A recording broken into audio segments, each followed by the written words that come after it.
नमस्कार, जय जोहार। साथियों, जागो पंच में आप सभी का हार्दिक स्वागत, अभिनंदन।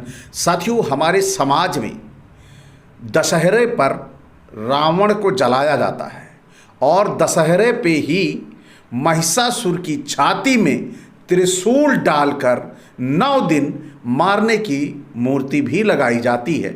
इसी संदर्भ में आज का ये वीडियो होने वाला है, क्योंकि अब गाहे बगाहे या यूं कहें देश भर में बहुत सारी जगह से ये आवाज़ उठ रही है कि रावण का पुतला दहन अब नहीं होगा, रावण का पुतला दहन बंद होगा। और अगर इसके लिए समाज ने मांग स्वीकार नहीं की तो कोर्ट जाना पड़ेगा, कोर्ट जाएंगे इसके लिए।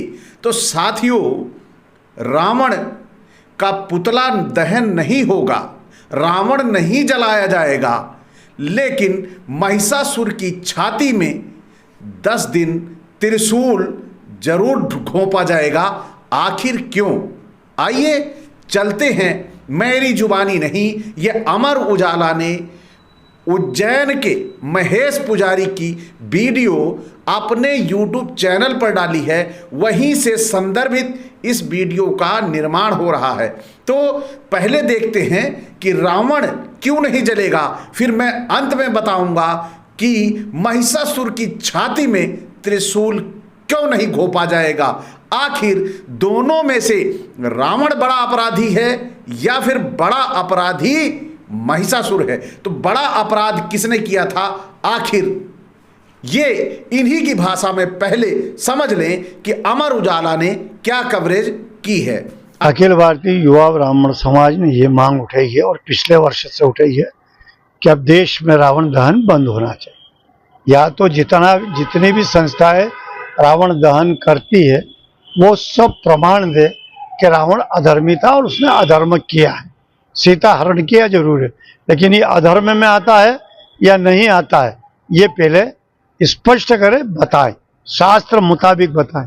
दूसरी बात, एक भाई यदि हम उसकी बहन के साथ, पत्नी के साथ या परिवार की किसी स्त्री के साथ कोई घटना या दुर्घटना कोई व्यक्ति करता है या नाक कान काट देता है या छेड़ता है या कुछ भी करता है, तो एक भाई यदि बलवान है, पति बलवान है, तो उसका बदला लेता है। रावण भी उस वक्त बलवान था।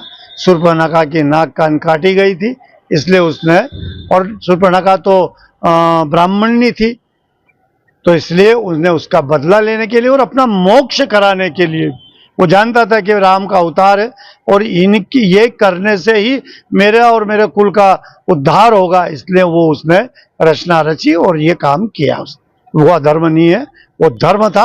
अपने कुल का पुण्य कमाने के लिए, अपने धर्म को, अपने पूरे कुल को स्वर्ग भेजने का उसने प्रयास किया और ये प्रयास उसका सफल और शुद्ध था, ये शास्त्र बोलता है।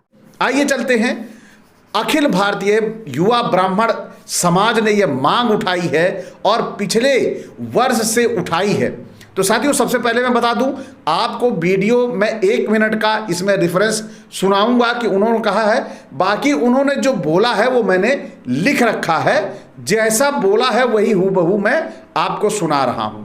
क्योंकि वीडियो कॉपीराइट एक्ट में भी आते हैं कि अगर उनका बड़ा वीडियो डाल देंगे तो हो सकता है वो इसके बारे में कह सके, लेकिन रेफरेंस वीडियो में ले रहा हूं तो इसलिए उन्हें कोई आपत्ति नहीं होगी। लेकिन शब्द सारे के सारे उन्हीं हैं और आपको डिस्क्रिप्शन में अमर उजाला का लिंक रहेगा, आप जाके वहां पर पूरा हूबहू सुन सकते हैं।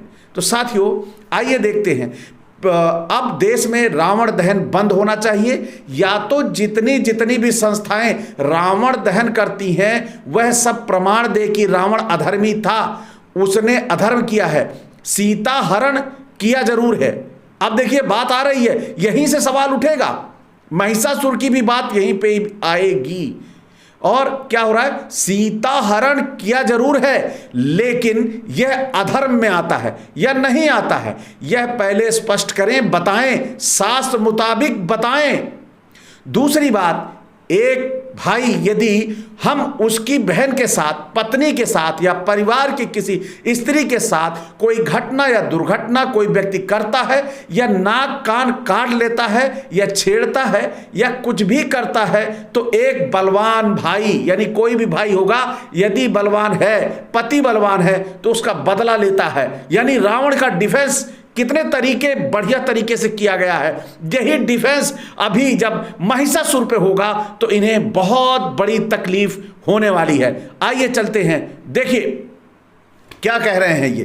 रावण भी उस वक्त बलवान था। शूर्पणखा की नाक काटी, कान काटी गई, इसलिए उसने शूर्पणखा, तो पहली बात तो सोचो शूर्पणखा ब्राह्मणी थी, तो इसलिए उसका बदला लेने के लिए, अपना मोक्ष कराने के लिए वह जानता था कि राम का अवतार है और इनके ही यह करने से ही मेरे और मेरे कुल का उद्धार होगा।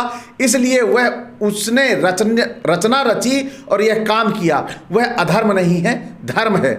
यानी अपने कुल का उत्तम पुण्य कमाने के लिए अपने धर्म को, अपने पूरे कुल को स्वर्ग भेजने का प्रयास किया कि यह प्रयास उसका सफल और शुद्ध था। वह यह शास्त्र बोलता है। रही बात, चलो कि सीता हरण की बात मान ली जाए, सीता हरण मानकर बात पूछता हूं और आपके माध्यम से, सीता हरण मानकर लिया जाए और उसने, वह अभिचारी हो गया है, अत्याचारी हो गया है, स्त्री के ऊपर उसने दुराचार किया। तो मैं एक बात और पूछता हूं आपके माध्यम से, और बात पूरे देश में ये संदेश के रूप में देना चाहता हूं। आप बताइए कि त्रेता में हुआ रावण का और द्वापर के अंदर द्रौपदी, तो रावण की बात तो जान ही ली। द्वापर के अंदर जब द्रौपदी रजस्वला थी, 4 दिन से बैठी हुई थी और उसके केस पकड़कर दुशासन ने भरी सभा के अंदर अपमान किया। उसके भाई ने कहा इसको नग्न कर दो और मेरी जंघा पर बैठा दो, तो इसे आज तक किसी दुराचारी, पापाचार, अत्याचार क्यों नहीं माना और दुशासन और दुर्योधन के पुतले क्यों नहीं जलाए गए। ये देखिए, ये डिफेंस में कहा गया है रावण को बचाने के लिए कि रावण को कैसे बचाया जाएगा। अगर अत्याचार सीता को लेके हुआ है तो उधर दुशासन और दुर्योधन को भी जो अत्याचार नारी पे किया है उनके भी तो पुतले फूके जाने चाहिए। यही अकेला रावण का ही पुतला क्यों जले। फिर आगे चलते हैं, बात करते हैं कि ये कह रहे हैं हमारी देश की केंद्र सरकार से, मध्य प्रदेश सरकार से, हिंदू सनातन धर्म के करोड़ों लोगों से मांग करते हैं कि द्वापर के अंदर जब द्रौपदी के ऊपर इतना बड़ा अत्याचार हुआ, उसको इतनी बड़ी सजा दी गई, केस खींचकर भरी सभा में लाया गया, उसको नग्न करने की बात की गई। क्या यह धर्म था? यह पूरा देश बताए यही धर्म था। तो रावण का जो पुतला जला ले यह अधर्म है। रावण का पुतला जलाना, देश बंद कर दे, यह हमारा संदेश है। तो आप सभी ने यहां देखा और ये कह रहे हैं कि हम गांधीवादी लोग हैं, हम ब्राह्मण हैं, हम लड़ाई अपने मंत्रों से करेंगे और हम लाठी डंडा नहीं उठाएंगे, इसका विरोध करेंगे, अदालत जाएंगे, बहुत सारी बातें कर रहे हैं कि रावण का दहन नहीं होना चाहिए। तो साथियों, जब यहां पर आपने देखा रावण ने क्या किया, इन्होंने खुद ही अपनी बात कही कि अगर किसी की बहन बेटी के साथ अत्याचार होगा, उसका भाई, उसका पति बलवान होगा तो निश्चित है बदला लेगा। तो साथियों, इसी तरह हम बात करते हैं, अगर दशहरे पर रावण नहीं जलेगा, भगवान की स्त्री का यानी राम की स्त्री का अपहरण करने का दुस्साहस करने वाला रावण नहीं जलेगा, तो महिषासुर ने किसकी स्त्री का अपहरण कर लिया, किसकी बहन बेटी को छेड़ दिया, किसकी इज्जत को लूट लिया, किसकी बहन बेटी का वस्त्र हरण किया। क्या ऐसा आपने कभी सुना है महिषासुर के बारे में कि महिषासुर ने कोई ऐसी घटना कारित की हो जो अपराध की श्रेणी में आती हो? आप सभी, ये दुर्गा सप्तशती पुस्तक है, इसमें जो कहानी दी गई है, दुर्गा सप्तशती पुस्तक में मात्र इतनी कहानी दी गई है कि उसका अत्याचार बढ़ गया था। इंद्र ने हमला कर दिया किसके ऊपर? महिषासुर के ऊपर, क्योंकि उसका वर्चस्व बढ़ रहा था। उसकी गलती सिर्फ इतनी है कि अपना बचाव कर रहा था महिषासुर, तो जब इंद्र ने हमला किया तो उसने क्या किया, इंद्र को हराया और इंद्र को खदेड़कर कहां पहुंचा दिया, स्वर्ग से भगा दिया और स्वर्ग पे कब्जा कर लिया। ये तो अपने देश में राजा महाराजा लगातार करते आए हैं।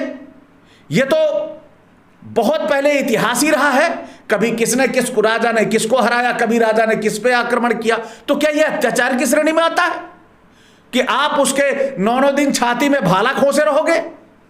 यह कैसे संभव हो सकता है जब रावण राम की स्त्री का हरण करने के बाद भी निर्दोष सिद्ध हो रहा है। वह मोक्ष चाहता था, अपने परिवार को स्वर्ग चाहता था। तो क्या यही बात महिषासुर के लिए भी तो कही जा सकती है? उसे भी पता था कि मैं जब इंद्र को खदेड़ दूंगा तो निश्चित तौर पर मेरा उद्धार करने के लिए प्रभु को आना होगा, उसे भी तो पता था। ये बातें कहकर एक गलती आप दिखा रहे हो। जब रावण को बचा रहे हो तो महिषासुर की छाती में 10 दिन भाला क्यों?